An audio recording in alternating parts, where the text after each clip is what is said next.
दोस्तों, हम सभी ने हॉलीवुड की एनाकोंडा मूवी तो जरूर देखी होगी। इस मूवी में विशाल एनाकोंडा को देखकर सभी लोग चौंक भी गए होंगे कि क्या सच में इतने बड़े सांप होते भी हैं। दोस्तों, इतने बड़े सांप सिर्फ मूवी में नहीं बल्कि हमारी इस दुनिया में भी मौजूद होते हैं। जी हाँ दोस्तों, आज हम आपको एक ऐसे मॉन्स्टर स्नेक के बारे में बताने जा रहे हैं जो धरती पर अब तक का सबसे बड़ा सांप था, जिसके आगे एनाकोंडा भी बच्चा लगता था। यह सांप का नाम है टाइटेनोबा स्नेक। जी हाँ दोस्तों, जो अब इस धरती पर मौजूद नहीं है। हालांकि पिछले साल ही कुछ वैज्ञानिकों ने दावा किया था कि यह सांप आज भी अमेज़न नदी में मौजूद है, पर अभी तक यह सच्चाई सामने नहीं आई है। दोस्तों, फिलहाल तो इस सांप को विलुप्त प्रजाति में घोषित किया गया है, लेकिन क्या होगा अगर वैज्ञानिकों की बात सच निकले और यह सांप सच में वापस आ जाए। हम आपको इस बेहद ही खतरनाक सांप के बारे में रोचक तथ्य बताने वाले हैं दोस्तों, जिससे आप खुद ही अंदाजा लगा सकते हैं कि यह कितना बड़ा और खतरनाक जानवर था।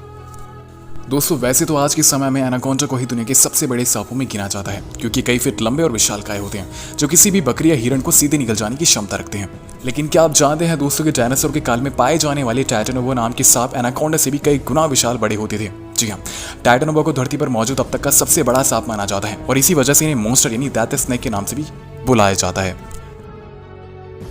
दोस्तों, वैसे तो ये माना जाता है कि डायनासोर काल के सभी विशाल जीव जंतु 6.6 करोड़ साल पहले ही धरती पर उल्कापिंड गिरने की वजह से मारे गए थे।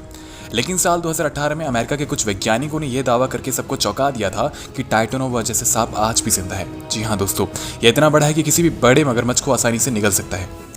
दोस्तों, दरअसल टाइटेनोबा जैसे सांप को डायनासोर के साथ ही विलुप्त मान लिया गया था, लेकिन वैज्ञानिक मानते हैं कि दुनिया की सबसे बड़ी नदी यानी अमेज़न नदी में यह दैत्यरूपी जीव आज भी रह रहा है। माना जाता है कि यह सांप करीब 50 फीट लंबा और 4 फीट चौड़ा है। दोस्तों, हालांकि माना तो ये भी जाता है कि टाइटेनोबा सांप का वजन करीब 1500 किलो होता था। साल 2009 में कोलंबिया में खुदाई के दौरान इस विशालकाय सांप के कई जीवाश्म मिले थे। जीवाश्म की जांच की गई और उसके आधार पर यह अनुमान लगाया गया कि इस सांप की लंबाई करीबन 42 फीट और वजन करीबन 1100 किलो के करीब रहा होगा।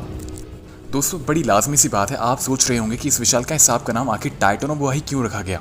दोस्तों, दरअसल इस सांप का नाम टाइटैनिक जहाज के नाम पर रखा गया था, क्योंकि टाइटेनोबा भी टाइटैनिक जहाज की तरह विशाल था और प्रागैतिहासिक काल में मौजूद सभी सांपों में ये सबसे बड़ा था।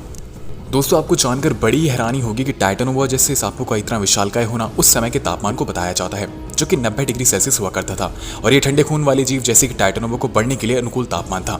समय के साथ साथ धरती का तापमान ठंडा होता गया और यही इन सांपों के विलुप्त होने का सबसे बड़ा कारण बना।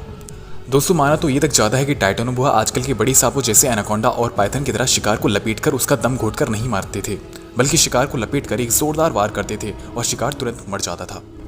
दोस्तों, आपकी जानकारी के लिए बता दें कि अमेज़न जैसे विशालकाय जंगलों में अभी भी कुछ ऐसे जानवर रहते हैं जिनके बारे में पता लगाया जाना बाकी है। कुछ जीव वैज्ञानिक के मुताबिक टाइटेनोबा भी उनमें से एक हो सकते हैं। दोस्तों, अमेज़न के आसपास के इलाकों में रहने वाले कुछ आदिवासियों का मानना है कि टाइटेनोबा आज भी वहां मौजूद है, खासकर पानी के अंदर। वेबसाइट मिस्टीरियस अर्थ के मुताबिक यहाँ रहने वाले कुछ लोगों का मानना है कि यह 40 फीट लंबा एक सांप रहता है, जिसे याकुमाना या मदर ऑफ वाटर भी कहा जाता है। दोस्तों, हालांकि इतने लंबे और भयानक सांप को लेकर अभी भी कोई आधिकारिक रिकॉर्ड मौजूद नहीं है, लेकिन कई लोगों ने इस विशालकाय सांप को देखने का दावा किया है और उनका मानना है कि यह सांप सचमुच में हम सबके बीच उपलब्ध है। दोस्तों, अब तक 25 फीट के सबसे लंबे एनाकोंडा के बारे में आधिकारिक रूप से जानकारी उपलब्ध है। अगर याकुमाना के होने से संबंधित अफवाहें सच हैं तो हो सकता है कि यह एनाकोंडा सांप की कोई ऐसी प्रजाति हो जिसके बारे में अब तक खोज नहीं हुई हो, या फिर ये एक टाइटेनोबा भी हो सकता है। दोस्तों, टाइटेनोबा के बारे में कहा जाता है कि यह मगरमच्छ की तरह शिकार करता था। इन सांपों पर हुए तमाम रिसर्च की माने तो ये सांप डायनासोर को भी निगल जाते थे। हालांकि कुछ रिपोर्ट्स में ये बताती हैं कि डायनासोर के बच्चों को निगल जाते थे। दोस्तों, अब एक सवाल है जो अक्सर हमारे दिमाग में घूमा करता है कि क्या ये विशालकाय दानव एक बार फिर से धरती पर लौटेगा। तो जवाब है बिल्कुल लौटेगा। इसके पीछे कारण बिल्कुल साफ है कि यह सांप गर्म वातावरण में पैदा हुआ था और यही वातावरण इसको पसंद आता है। दोस्तों, पृथ्वी पर पिछले 200 सालों में तापमान कई गुना ज्यादा बढ़ गया है और हर साल तापमान बढ़ता ही जा रहा है। इसीलिए वैज्ञानिक यह दावा कर रहे हैं कि जैसे जैसे धरती का तापमान बढ़ता जाएगा, ऐसे ऐसे सांप की वापस आने की संभावना उतनी ही बढ़ जाएगी।